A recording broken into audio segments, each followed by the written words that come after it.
When parking on your street, it's important to consider how it affects others in your neighborhood. Are you taking up space with a vehicle that never gets driven? Is your vehicle creating a blind spot for others pulling out of their driveway?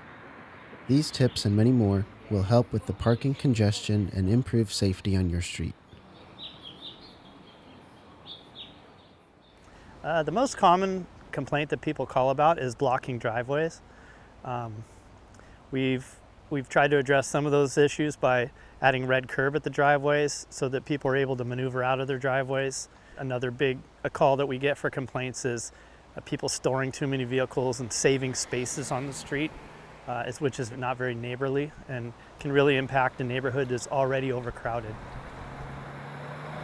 There's three big potential issues that we can have within a neighborhood, especially with lots of cars that are being parked on the street. One of those is an obvious, which is the red zones that people either intentionally or unintentionally park in. And the reason for those red zones is primarily a safety factor. Almost 90% of the time when there's a red zone that's painted on a curb, it has everything to do with safety and not necessarily because the city doesn't want you to park there. Those red zones that are primarily around those intersections are so that people that are actively driving and pulling into those intersections have a clear line of sight for oncoming traffic. That ultimately will reduce traffic collisions within the city so that drivers are able to clearly see down each side of the roadway and proceed safely through the intersection. Another problem residents in the surrounding neighborhood face is when vehicles are parked blocking the sidewalk. This is an obstruction to pedestrians, such as a parent pushing a stroller or someone in a wheelchair who may not be able to squeeze through and may need to roll into the street in order to get around. Another issue that we see within the neighborhood here in the city of Santa Barbara is vehicles that are parked 2 feet, maybe even 3 feet away from the curb. California state law says that you have to park within 18 inches from the curb. That creates a serious traffic hazard for vehicles that are actually on the roadway driving and could potentially cause a traffic collision. A similar issue is when an oversized vehicle, like a work truck, mobile home, or trailer, extends into the street because it's too wide. This is dangerous for bicyclists because they may suddenly move into the adjacent driving lane without warning. It also causes cars approaching the oversized vehicle to cross into oncoming traffic.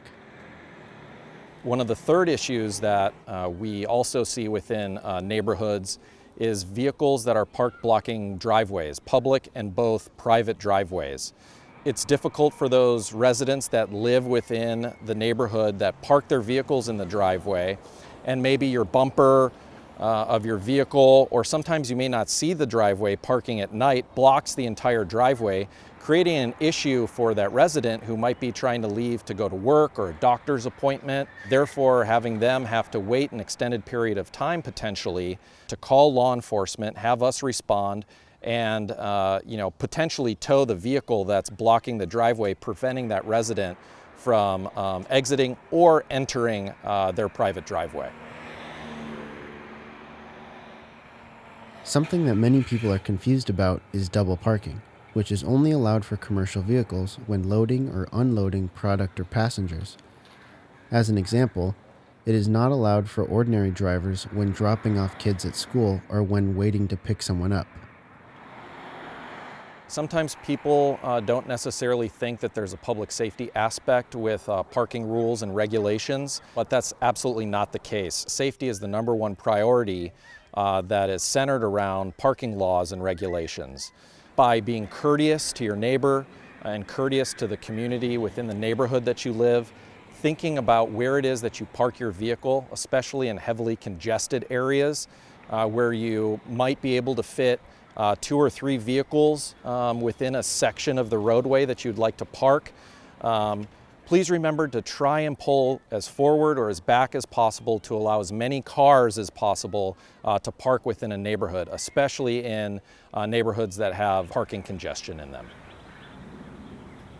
If you own a vehicle that isn't driven often but is taking up space on the street, park in the garage or in your driveway so that the unused vehicle isn't taking up shared parking space in the street. To report a vehicle parking problem, you want to call the non-emergency parking line of the police department. That's 805-882-8900. Another common thing that people report are abandoned vehicles that have parked longer than 72 hours. And the phone call for that at the police department is 805-897-2413. I think it all comes down to kindness when we think about not just ourselves, but how this may affect someone else in the community. I really believe that having that in the forefront of your mind will really make things better for a neighborhood and also the community here in Santa Barbara.